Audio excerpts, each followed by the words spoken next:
Welcome back to Unmasked. Our next story takes us to the modern metropolis of London, but it hasn't always been like this.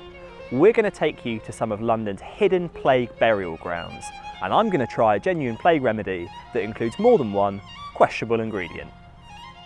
Back in the 17th century, the city's hygiene was appalling, with areas like this some of the most disease-ridden. There was little to no sanitation, with excrement thrown from the windows above onto the cobbles below, and open drains flowing through the winding streets. It's no wonder disease rampaged across the city during the Great Plague of London. Our story today starts way back in 1665, but its legacy still lives today, right beneath our feet.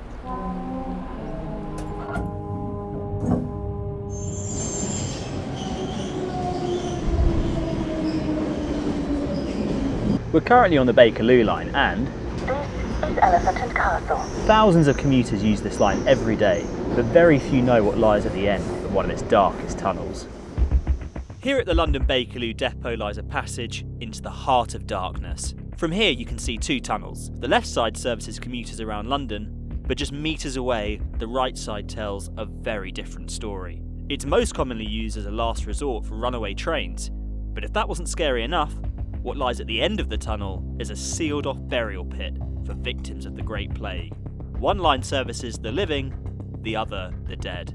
But why was there even a need for these plague pits? To find out why the Great Plague was such a deadly killer, we spoke to world-renowned plague historian, Professor Vanessa Harding. I'm Vanessa Harding and I teach the history of medieval and early modern London at Birkbeck College in the University of London. What we know about early modern plague is that it was caused by a bacillus called Yersinia pestis that was identified at the end of the 19th century in China. There have been many theories about how it was spread, whether it was spread directly by rats, which is the traditional view, whether it might be spread person to person in a different form of plague, or whether it might be conveyed by other forms of human ectoparasites such as body lice. Once it is in the bloodstream, creates a whole stream of symptoms, including high fever, sweating, the production of boils in the groin or the armpits, the traditional buboes of bubonic plague. The plague hits London in 1665, having raged in continental Europe in the preceding few years. So it's clearly a transmission from outside. London had grown enormously over the last 50 to 100 years. So the numbers who died in the plague of 1665, which was somewhere between 70 and 100,000, was simply much greater than the number who died in 1593 or 1603. In 1665, it looks as though burial practice broke down gradually. That's to say, to begin with, people were being buried in individual graves in parish churchyards in fairly traditional ways. And it's only at the height of the epidemic that parishes start digging large pits in their own parish burial grounds, or that it looks as though new pits for mass burial are being dug outside the built-up area. But some of the more recent excavations have suggested that bodies were piled in regardless.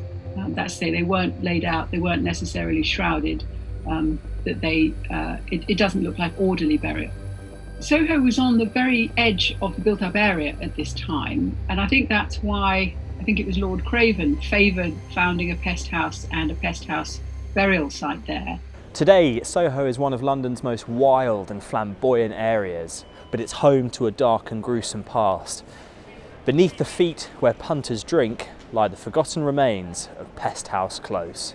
Now known as Dufour's Place, Pest House Close was once home to Soho's infected and incurable. The sick were studied for cures, but as the plague's grip tightened on London, the site quickly descended into a burial pit. As residents dropped like flies, the burial pit grew in size. Bodies were stacked on top of each other, one by one, and by 1666 the area measured half a square mile. That's the size of Hyde Park. Although the disease had ripped its way through the city, the famous spirit of London has shone through, and home remedies sprang up as people tried to fight off this hidden killer. From the strange to the extreme, remedies included human excrement paste, a urine bath, and rubbing your wounds with a live chicken. Fortunately, I found something a little more palatable that includes a sturdy ale, and I'm going to give it a go.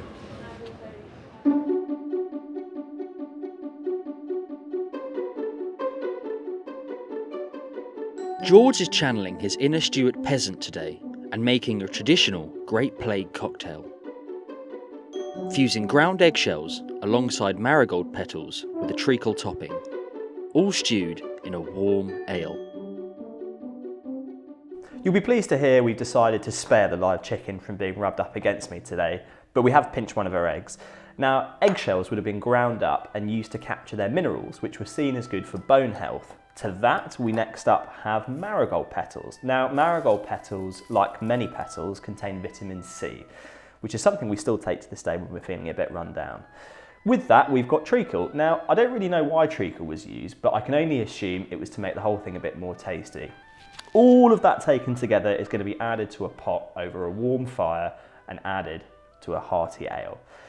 Sadly, beer isn't known to cure any diseases, but it does have anaesthetic properties. And nothing quite takes the edge off having the plague, like being drunk.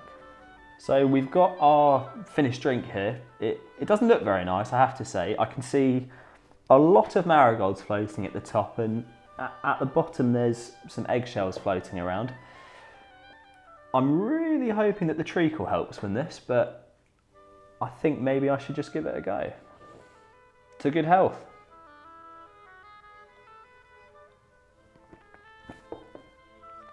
Oh. Well, it's pungent. The eggshells are cutting the back of my throat a bit, but the treacle is taking the edge off that somewhat. I think this just gives you an idea really for how desperate people were to find anything that would help them avoid a plague pit. It's not the worst thing I've ever drunk, but it's not the best.